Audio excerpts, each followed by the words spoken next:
Hi, welcome to this section of the Spiritual Nutrition mini course where we're talking about ecstasy, which is one of my most favorite topics. And ecstasy in spiritual nutrition is another facet of our divinity.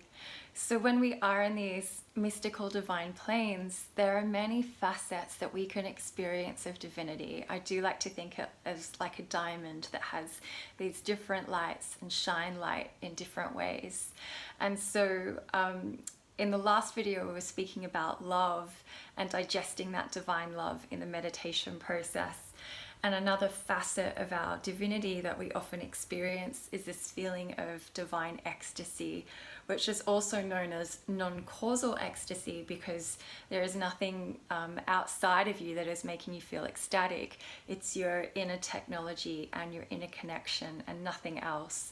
And I think really, tuning into that is the greatest gift ever. It makes us feel so resourceful and that we really do have everything inside of us. And when we feel really full in that way, we radiate it out. And that for me is another purpose in life. We often think of purpose as our achievements or career, but for me, purpose and spiritual nutrition is really about integrating all these mystical divine aspects into our physical, digesting that cosmic energy of the divine, being in touch with our inner non-causal ecstasy and radiating that out.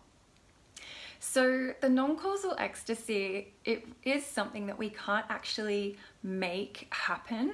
There are different types of ecstasy. People talk about erotic ecstasy a lot, and that's a really fine line because sometimes it's involving an outside stimulus or another person or a sexual fantasy or desire. And when we're just in our pure ecstasy, it's not about anything that's happening around us. It's almost, I guess, like a white tantra. It's just like you and the divine and this merging. There is no outside stimulus. It's not something that we can make happen, because anything we try to do with effort is with our human aspect. And when we're in ecstasy, we're literally really in that part of us that is eternal, our being. And so much of being in this type of ecstasy is a deep surrender. It's a deep letting go of trying to control who we are and control life, and letting all the masks kind of fade away and working through self-limiting beliefs, working through stories.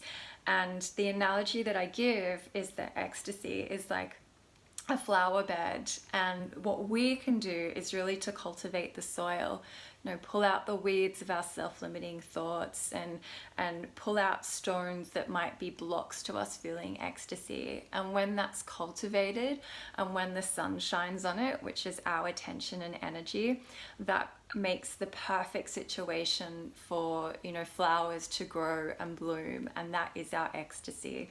So ecstasy to me really is like a blooming in spiritual nutrition. It's a sign that we are feeling nourished by the divine, that our energy is really good, and that in that space we really have tapped into our inner technology and inner resources, and we have something to share.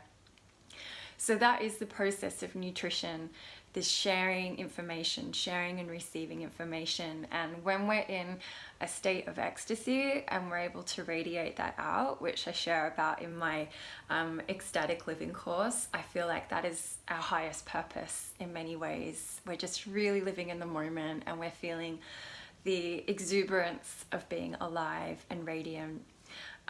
So in the next lessons, I talk a little bit about the difference between ecstasy and excitement, and what can happen when we're not being nourished by our innate ecstasy, and how that plays out in our life. So I hope you enjoy that, and if you want to dive deeper, you can check out the ecstatic living course.